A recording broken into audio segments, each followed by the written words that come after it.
আর কত চাই? 80,000, 85,000, 90 করে দেব, 1 করে দেব? না না, 1-10 করে দিলাম। কিছু মনে পড়ছে? মনে পড়ছে আপনাদের? এবং এর সাথে ডিএ নিয়ে কিন্তু একটি বিভ্রান্তিমূলক অর্ধ সত্য বক্তব্যকে ভাইরাল করে দেওয়া হচ্ছে। কিরকম অর্ধ সত্য বক্তব্য? কিছু মিডিয়া চ্যানেল, কিছু নিউজ পেপার এটা কভারেজ দিচ্ছে যে সুপ্রিম কোর্ট বলে দিয়েছে ডিএ ঐচ্ছিক, ডিএ কম্পালসারি নয়। সেই জন্য রাজ্য সরকার কখনোই সেন্ট্রাল বা কারো কথা মতন ডিএ দিতে পারে না, এবং ডিএ রাজ্য সরকার যেটা মনে করবে ততটুকুনি দেবে। এবং যেহেতু ঐচ্ছিক, বাধ্যতামূলক নয়, তাহলে পরে ডিএ আপনি পেতেও পারেন বা নাও পেতে পারেন। এই বিভ্রান্তিমূলক কথাটার অর্ধ সত্য বক্তব্যটা সোশ্যাল মিডিয়ায় ভাইরাল, কিন্তু পুরো কথাটি কিন্তু এটা ছিল না। এই কথাটি কোর্টে ওঠে, সুপ্রিম কোর্টে লাগাতার এটা নিয়ে হেয়ারিং হচ্ছে। হেয়ারিং হওয়ার একটা কারণও কিন্তু রয়েছে, কারণ এটা খুব সত্যি কথা, ভারতবর্ষের বিভিন্ন রাজ্যে ডিএ নিয়ে বিভিন্ন ধরনের স্ট্রাকচার রয়েছে। আজকে কেরল হয়তো সেন্ট্রালের, কেরল হয়তো সেটাকে, আজকে যদি কেরল মডেল আপনার কথা চিন্তা করেন, কেরলে কিন্তু তারা ডিএ পাচ্ছে, কিন্তু তারা ঐচ্ছিক বা বাধ্যতামূলক এইসব প্রশ্নে কিন্তু আসছে না। ভারতবর্ষের বিভিন্ন স্টেটে ডিএ নিয়ে বিভিন্ন ধরনের সমস্যা লেগেই আছে, এবং বিভিন্ন ধরনের কিন্তু রিজলিউশন বা বিভিন্ন ধরনের তত্ত্ব এক একজন রাজ্য সরকার খাড়া করে, এবং এক একজন তাদের কোষাগার হিসাবেই কিন্তু অর্থ প্রদান করে। তাহলে সমস্যাটা কোথায়? দেখুন, সুপ্রিম কোর্ট এই মুহূর্তে দাঁড়িয়ে পশ্চিমবঙ্গের এই কেসটা যেহেতু বারবার উঠে আসছে, এবং এটার খুব ভালো মতন সুপ্রিম কোর্ট কিন্তু একটা সলিউশন করতে চায়। সুপ্রিম কোর্টের প্রথম সলিউশন হচ্ছে যে ডিএ নিয়ে যে ঘটনাটি ঘটেছিল, যে প্রথমে 50% বলা হয়েছিল, তারপরে সরকারি উকিল বলার পরে সেখান থেকে 25%-এ আসলো, এবং 25%-এ আসার পরে যে ডেট মেনশন করা হলো সেই ডেটেও তারা ডিএ দিল না। মানে ব্যাপারটা যেমন একধারে বলা হচ্ছে তুমি ডেট যা কিছু দাও, আমার কাছে টাকাই নেই, আমি দেব কি করে? কিন্তু সেই টাকা নেই, সেই তত্ত্বও কিন্তু খারিজ হয়ে যাচ্ছে যখন দুর্গাপুজোর জন্য এতটা টাকা অ্যালট করে দেওয়া হচ্ছে। সবকিছুই কিন্তু সবকিছুর সাথে রিলেটেড।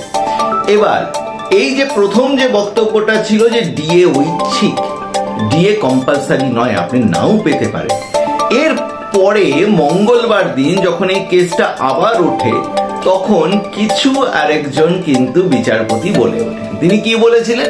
বিচারপতি ঘটনাটি শুনে সঙ্গে সঙ্গে বলেছিলেন যে রাজ্য সরকার নিজে বলেছিল যে আমি ডিএ দেব, এবং রোপা ROPA আইনের অধীনেই কিন্তু আমি ডিএটা দেব। এটা একদম কোট আনকোট বয়ান কিন্তু রয়েছে। তো যদি রোপা অ্যাক্টের অধীনে রাজ্য সরকার ডিএ দেবে বলে থাকে, তাহলে পরে এখন কেন সরে আসছে? এবং এর রেজাল্ট কি হবে সেটা কিন্তু আমরা সবাই মোটামুটি টের পাচ্ছি। ডিএ দিতেই হবে, কোন রেটে দেবে সেগুলো সমস্ত সুপ্রিম কোর্ট কিন্তু বলে দেবে, এবং সুপ্রিম কোর্টও চাইছে যে ডিএ নিয়ে একটা মীমাংসা হোক। কারণ রাজ্য সরকারের কর্মচারীরা নিজেদের অধিকারের জন্য লড়ছে, কোনো কন্যাশ্রী, যুবশ্রী বা এই ধরনের প্রকল্প বা খায়রাতিতে কিন্তু লড়ছে না। ডিএ তাদের একটা অধিকার, এবং সেই অধিকারে সুপ্রিম কোর্ট কিন্তু এবার ফয়সলা শুনিয়েই রাখবে। এবং শুধুমাত্র এটা পশ্চিমবঙ্গ নয়, জেনে রাখুন সুপ্রিম কোর্ট ধীরে ধীরে সব রাজ্যের থেকে কিন্তু ডেটা কালেকশন করছে। কারণ সুপ্রিম কোর্ট চাইছে, যেহেতু সে সুপ্রিম কোর্ট, দেশের সর্বোচ্চ আদালত, সে এমন কিছু একটা রায় দিক যেটা সমস্ত দেশে রেফারেন্স হিসাবে ইউজ করা যেতে পারে। এরকম আমরা অনেকবার অনেক ইভেন্টে দেখি যে কেরালা বা তামিলনাড়ুর এই কোর্টের এগেনস্টে এটা দেওয়া হয়েছিল, সেই জন্য সুপ্রিম কোর্ট এটা করছে। সুপ্রিম কোর্ট একদম পুরোপুরি ডিসাইডেড যে ডিএ নিয়ে এবার কিন্তু রাজ্য সরকার বিপদে পড়বেই। কারণ এই রাজ্য সরকারই বলেছিল আমি রোপা আইনের অধীনেই ডিএ দেব। তাহলে সেই রাজ্য সরকার কি করে বলতে পারে যে ডিএ বাধ্যতামূলক নয়, আমি দিতেও পারি নাও দিতে পারি, সেন্ট্রাল এবং স্টেটের মধ্যে ফারাক থাকবেই, কিন্তু আমি যেটা প্রাপ্য ডিএ তাদের সেটাকে আমি দিচ্ছি না কারণ আমার অর্থ কোষাগার ফাঁকা। কিন্তু সেখানেই সরকারি আইনজীবী দেখিয়ে দিচ্ছে যে অর্থ কোষাগার তোমার ফাঁকা নয়, তুমি জাস্ট ইগল লড়াইয়ে ডিএটা দিচ্ছ না। তার মানে এই ডিএ নিয়ে কিন্তু সুপ্রিম কোর্ট এবার কিন্তু রণংদেহী মূর্তি নেবে, কারণ একবার কিন্তু কোর্টের অবমাননা অলরেডি হয়ে গেছে যখন তুমি ডেটটা ফেল করে গেছো। এবার দেখা যায় যে সুপ্রিম কোর্ট এই ডিএ মীমাংসা নিয়ে কিভাবে মানুষের সাথে এসে কাজ করে। আপাতত ডেটাগুলো কালেকশন করছে এবং এর রেজাল্ট কিন্তু সরকারের পক্ষে হবে না সেটা বোঝাই যাচ্ছে।